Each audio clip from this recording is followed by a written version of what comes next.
Agora vai ser mais rápido. Ainda bem que ninguém acredita em mim, né? Segundo livro das Crônicas 29. Deixa aberto aí no 29. Pá. Vamos lá para Ezequias aqui. Segunda Crônica 29. Tinha Ezequias 25 anos de idade, quando começou a reinar. E reinou 29 anos em Jerusalém.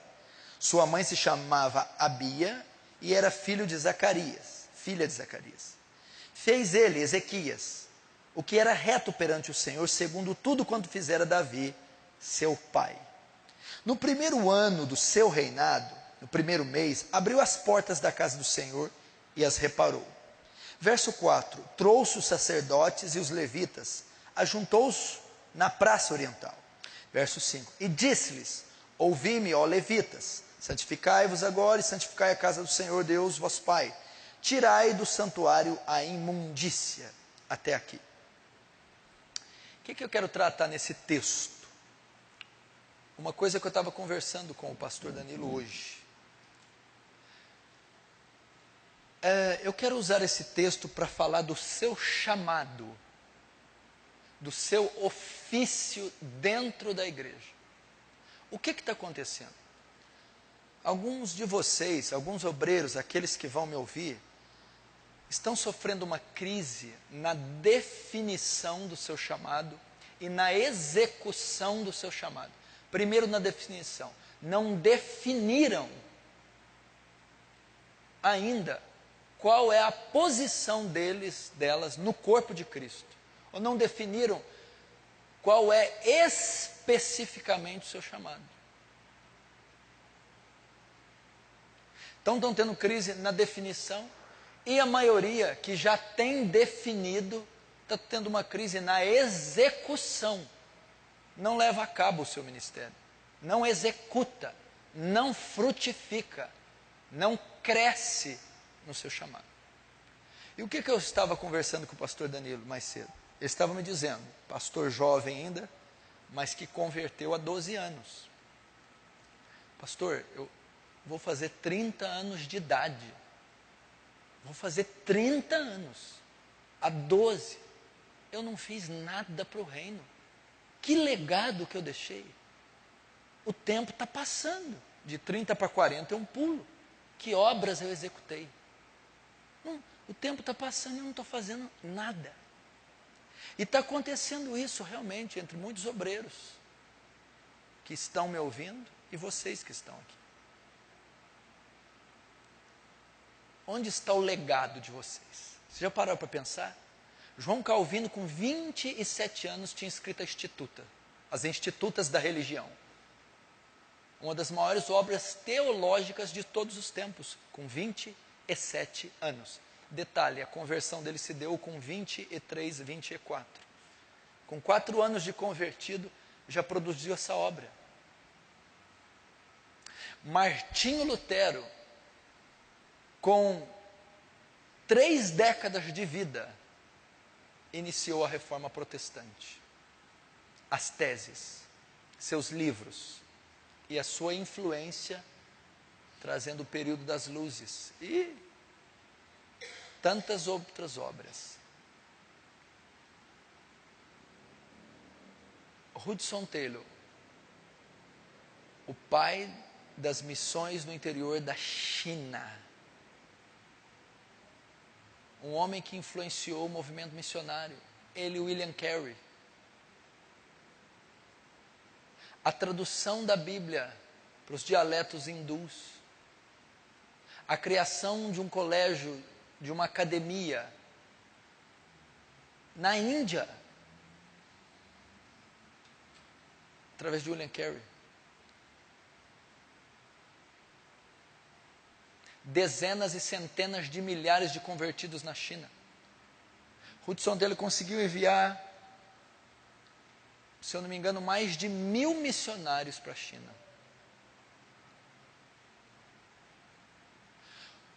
Charles Spurgeon publicou mais de 5.000 sermões e centenas de livros e milhares de almas ganhas para Jesus. Dwight Lyman Moody foi o homem que mais ganhou alma depois do apóstolo Paulo, individualmente.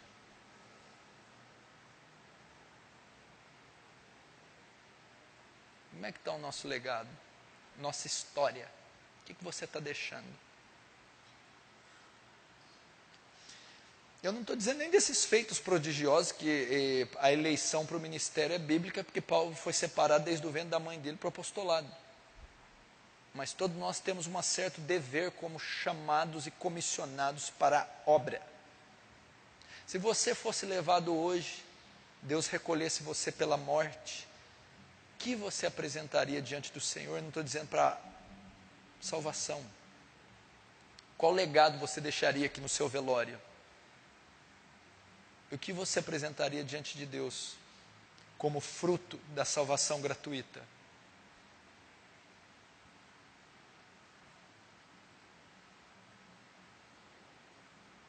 Charles Wesley, olha o legado no Inário Metodista. Oswald Smith, mais de 70 nações ele pregou. Billy Graham, o homem que mais pregou, que para mais gente pregou em todos os tempos, pessoalmente, mais de 2 milhões de pessoas.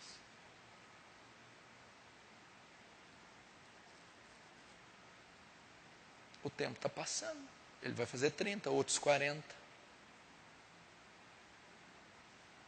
Crise na execução.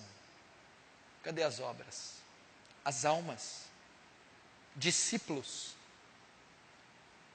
Dr. Enéas Carneiro, antes de morrer, consultado no Roda Viva, quando comparado com Luiz Inácio Lula da Silva, disse: eu não posso ser comparado com esse cidadão que vive de movimento. Eu sou educador, eu formei gente, eu formei médico, eu formei cientista, eu formei pai, eu formei advogado, eu formei cidadão. Olha o legado que esse homem deixou. Quem vocês estão formando? Para quem vocês estão passando bastão? Formando pastores, diáconos, profetas, missionários, doutores, teólogos, clérigos. Deixou um legado pelo menos na vizinhança que mora, na família, no colégio. O tempo está passando, você não vai poder dizer daqui a um tempo: combati o bom combate. Ah, completei a carreira e guardei a fé. Você está no auge do combate, você tem que combater o bom combate, o combate certo. Acabar a carreira é concluir tudo aquilo que foi entregue a você.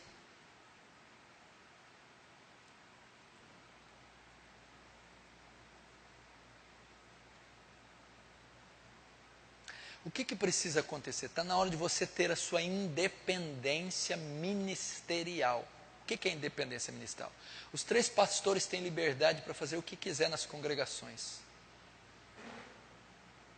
Os obreiros têm material teológico, condição financeira e energia, força física para executar. Vocês têm que criar essa independência. Comecem grupos em casa, evangelizem nas ruas, façam votos poderosos, preguem, peçam letras de músicas, estudem teologia e componham textos que ensinem doutrina. Orem pedindo um avivamento na família. Peçam a escola para Jesus. Peçam a classe, a sala de aula. Influencie. Reivindique a mudança da política da sua escola. Fale com o diretor. Comece grupos de oração. Mude, influencie. Deixe um legado na escola. Deixe um legado na faculdade. Implante um projeto. Crie um projeto. Faça um movimento, mas faça o reino avançar.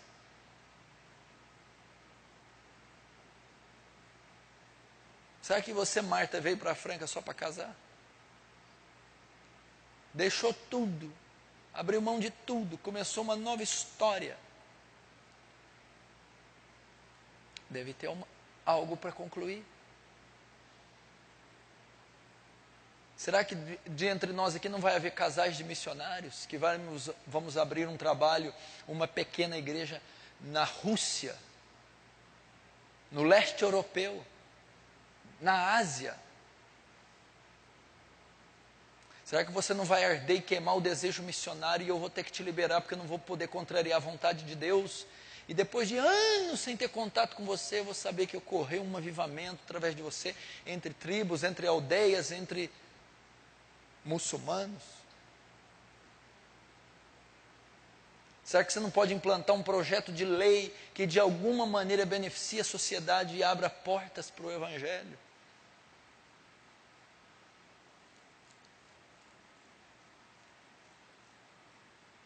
Tanto a nível nacional, internacional como Paulo, como dentro da família, do colégio, junto à direção, à reitoria da faculdade, na família. Pega o Alexandre e a Juliana, que tem famílias extensas. Olha, nossa obra foi impactar, salgar, transformar a nossa família. Ou Deus toca, olha, vocês têm que abrir um trabalho lá em Paraíso. Ancião eu já tenho, Silas Magalhães. Ah, e anciã também, Verônica. Seu casal de diácono, Alexandre.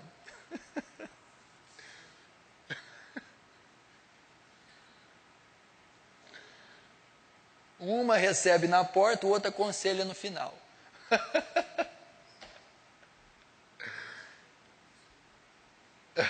Mas está entendendo? E um dia eu falei isso na vigília: meu Deus, o tempo está passando, nós não estamos completando a carreira.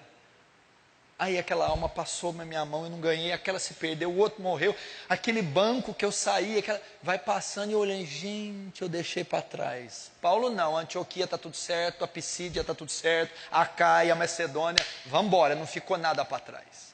E nós estamos indo, tem ficado tudo para trás. Meu Deus, eu não concluí aquele projeto, eu não ganhei aquela alma, eu não terminei aquela família, eu não deixei legado, eu não escrevi um livro, eu não escrevi a nota, eu não terminei aquilo, eu não... Vamos vencer essa crise na execução. E aqui rapidamente, antes que você me apedreje, olha aqui, Ezequias é a prova disso. Tinha Ezequias 25 anos de idade quando começou a reinar. Quando é que você vai começar a reinar? Quando é que você vai iniciar o seu ministério?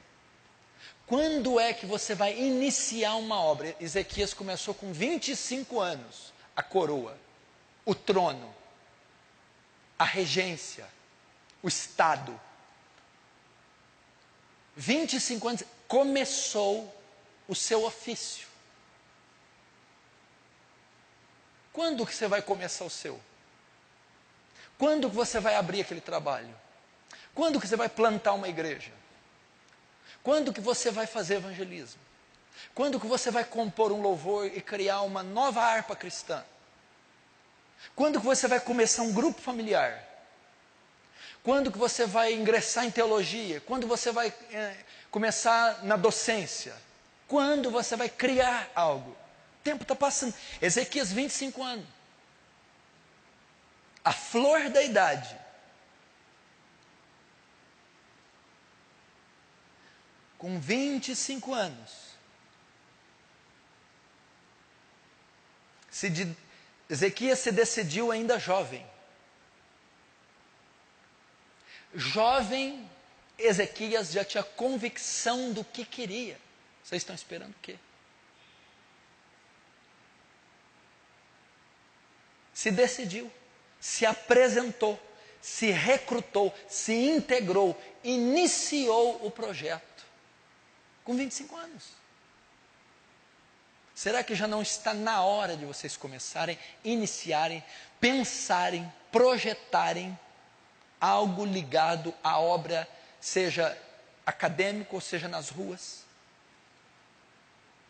Ele começou jovem, mostrando que nem sempre eu preciso ter um grau de maturidade para iniciar algo.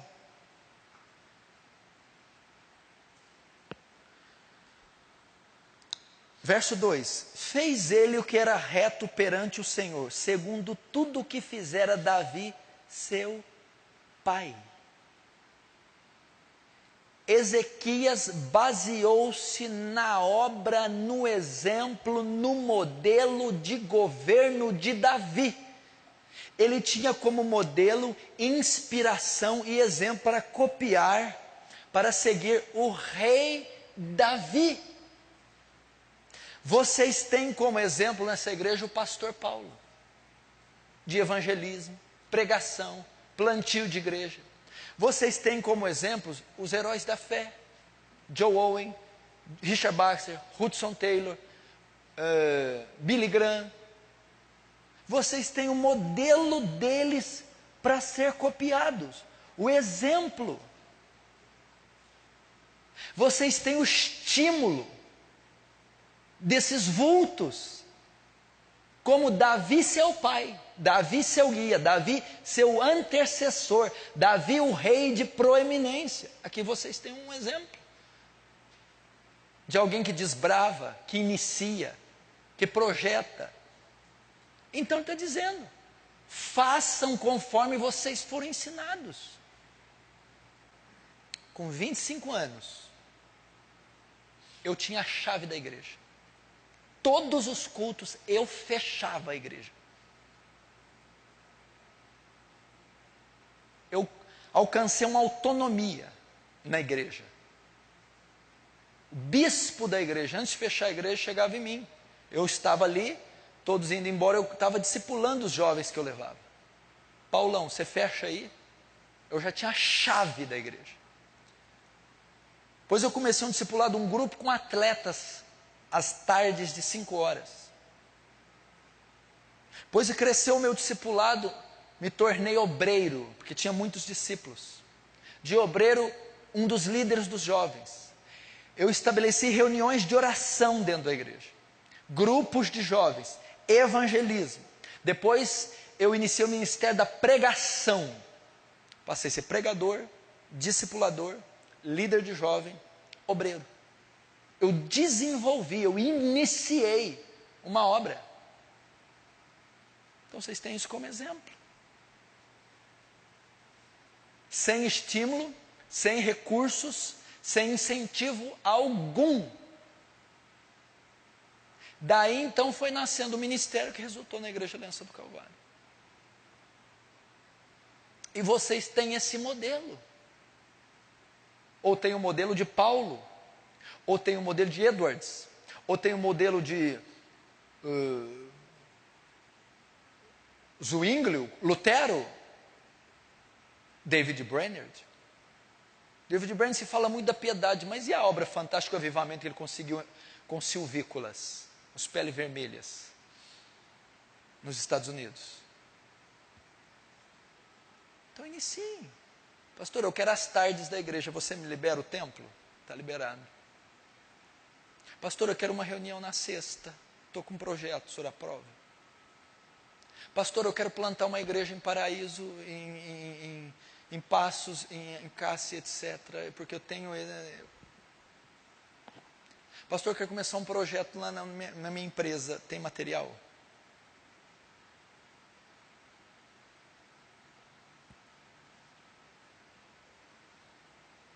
Pastor, eu quero fazer lá nas congregações, já estão plantadas, eu quero mudar o templo, eu quero fazer um projeto, carro de som, sopa, ação social, e pai, culto de noite, e aleluia, glória a Deus.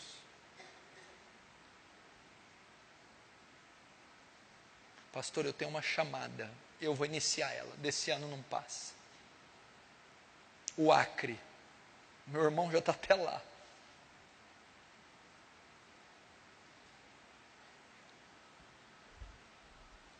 Olha só o 3. No primeiro ano do seu reinado, no primeiro mês, abriu as portas da casa. 25 anos ele começou uma reforma em Jerusalém. Aqui Calvino, ó. No primeiro ano e no primeiro mês do reinado, vamos abrir as portas, vamos restaurar o templo. Vamos voltar a ter culto aqui. No primeiro ano, olha a objetividade de Ezequias. Promoveu uma reforma. Lá no capítulo de Reis diz que nunca houve um rei como ele. Um rei que reestruturou totalmente o culto a Deus, a aliança com Deus. Que Deus lhe acrescentou 15 anos, deu vitória contra o rei da Síria. Um rei fantástico. O rei Ezequias, e a Nélia gosta muito dele.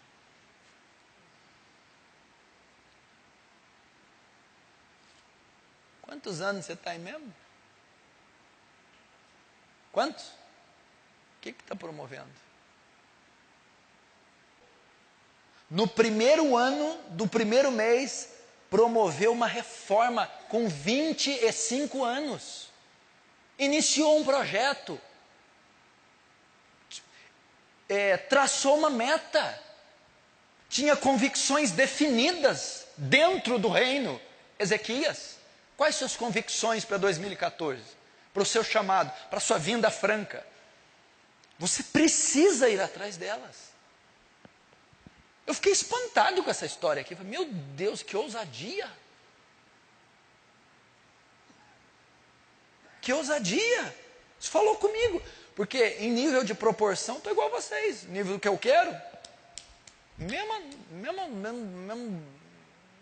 saco. Falei, mas que ousadia que é essa? Olha só. Promoveu uma reforma. Tinha ideias definidas. Tinha um projeto, Ezequias. Você tem ideias definidas como obreiro da Igreja Aliança do Calvário? Você tem projetos eclesiásticos e para-eclesiásticos? Projetos missionários, evangelísticos, teológicos, seja o que for. Ele tinha convicções. Ele tinha ideias definidas e projetos. E notem, eu não estou falando para você inventar depois do que eu falar hoje, não. Nasceu do Espírito, inspirado, é chamada, é revelação divina. Ó rei Agripa, eu não fui infiel à visão celestial. Você para mim vaso escolhido para levar o meu nome aos gentios.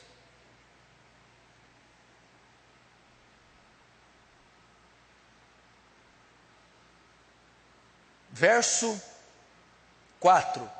E trouxe os sacerdotes e os levitas, e ajuntou-os na praça oriental.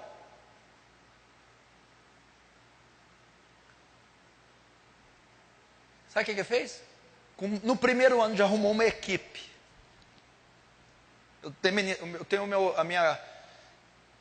o meu projeto, eu já tenho que ter equipe. Ele foi atrás da equipe. Para plantar uma igreja, eu preciso de gente para limpar, gente para evangelizar, alguém para tocar e um pregador. Senão não tem jeito de plantar a igreja. Ele tinha. Para abrir uma escola eu preciso de direção, pedagogia, professor, verba e eu preciso de apoio governamental. Uma equipe. Olha a ousadia, com um ano. Convicções definidas, objetivos. Eu vou reformar a casa, Jerusalém, a capital, o templo. Eu vou mudar a política, as políticas de governo. Eu vou mudar a religião. Vou tirar o paganismo, os altares que o meu pai colocou a casa. Eu vou promover uma reforma. E o que ele fez? Equipe. Ele ajuntou uma equipe.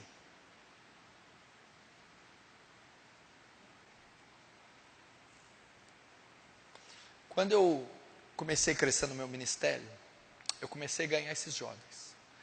Minha oração era assim, Senhor, um dia eu quero ter uma igreja. E eu quero liderar ela junto com esses meninos que eu ganhei. Então, meu sonho era ter uma igreja e ter como meus obreiros, Pastor Luiz, Danilo, Cunha. Você acha que Deus respondeu? Ele estava me dando a equipe. Porque eu jamais teria essa igreja sem eles. Olha o homem, convoca os levitas, vem a turma, os sábios, os magistrados. Vem que para fazer reforma eu preciso de vocês. Comissiono você e você. Você com esse cargo, você com a ministra da defesa, você da economia, você da agricultura, você aqui no louvor, você na adoração. E que isso? 25 anos. Agora olha o 5. E lhes disse, ouvi-me levitas, santificai-vos agora, e santificai a casa de Deus dos vossos pais, e tirai do santuário a imundícia. Outro aspecto de Ezequias, liderança.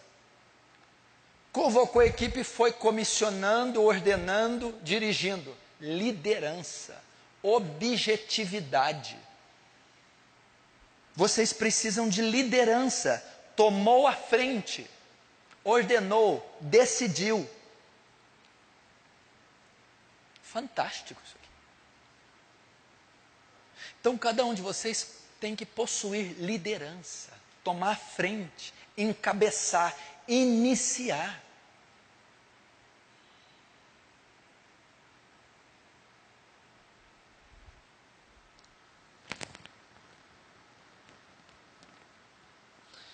E verso 11 para terminar. Filhos meus, não sejais negligentes, pois o Senhor vos escolheu para estardes diante dele, para o servirdes, para serdes seus ministros e queimadores de incenso. Um bom líder tem uma palavra de conforto, tem um argumento bom, conseguiu convencer essas pessoas que a obra era de Deus. Depois você pode estudar todo o contexto, que é fantástico essa passagem.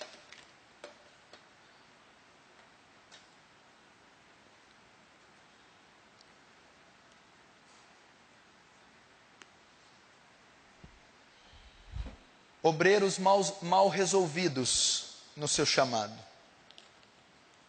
com crises na execução. E você vê, Ezequias é o modelo. Ele levantou de novo o império. Ele resolveu a crise política, econômica, teológica, espiritual.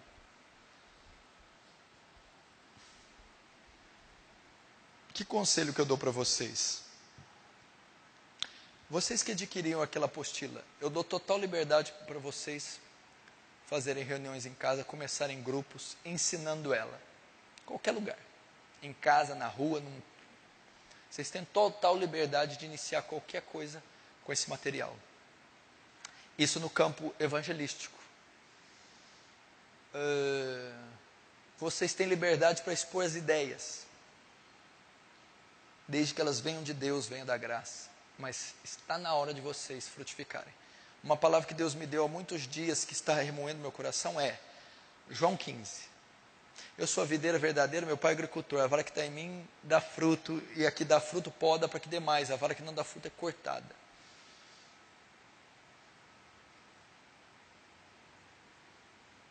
Quanto tempo vocês estão supostamente na videira? Onde estão os frutos? Notem, o fruto é uma obrigação do ramo. É necessário dar fruto. Quanto tempo você está convertido, ou está na igreja, ou está servindo? Onde estão os frutos? A árvore que não dá é cortada e lançada fora. A que dá é podada para que dê mais. Mas a proposta é, cadê o fruto? Frutos pessoais. Santificação, conhecimento bíblico, autoridade espiritual. Frutos no caráter.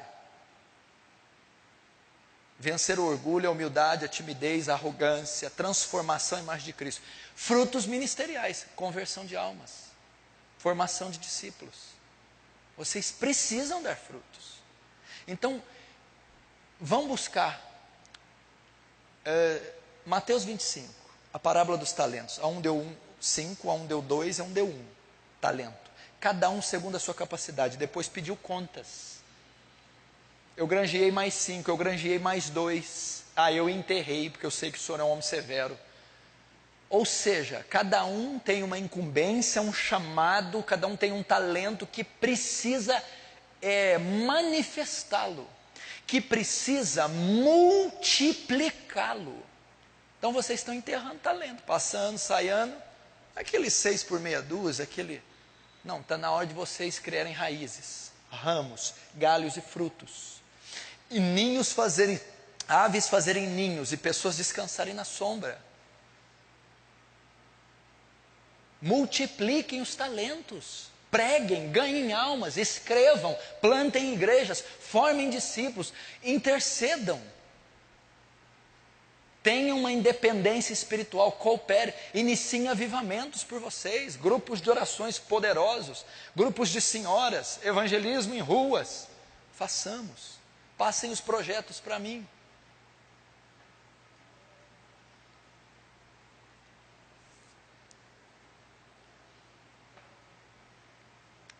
Segredo, se não está dando fruto, para encerrar. A vara que está em mim, esse dá muito fruto. Vá para a videira, se fixe na videira, seja um com a videira, beba da seiva da videira, se una com Cristo, ame Cristo, se conforme a Cristo, que o fruto sairá quase que espontaneamente. Então fica essa palavra para o final para vocês, que vocês necessitam ser como o rei Ezequias, definirem o chamado e o ministério e a execução começarem. Amém? Vamos ficar de pé.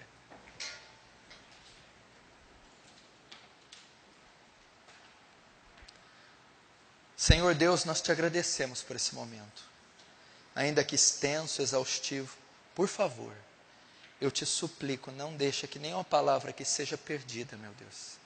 Não deixa que as aves tomem essas sementes no caminho de volta. Que seja repreendido o poder de Satanás. E que haja graça, Senhor, suficiente para dar entendimento de cada um. Entendimento a cada um do seu ofício, do seu dever e do seu chamado. Que eles zelem por eles mesmos. Que eles zelem pelo rebanho. E que eles saibam qual é o seu chamado e cumpram com eficácia. Não confiando em si mesmos, mas na graça que em ti abunda. Em nome de Jesus. Amém. Amém. Tem um lanchinho lá. Eu não sei se vai dar, que vocês devem estar varados de fome, né? Vamos lá lanchar. Mas aquele que quiser ir embora não tem problema não.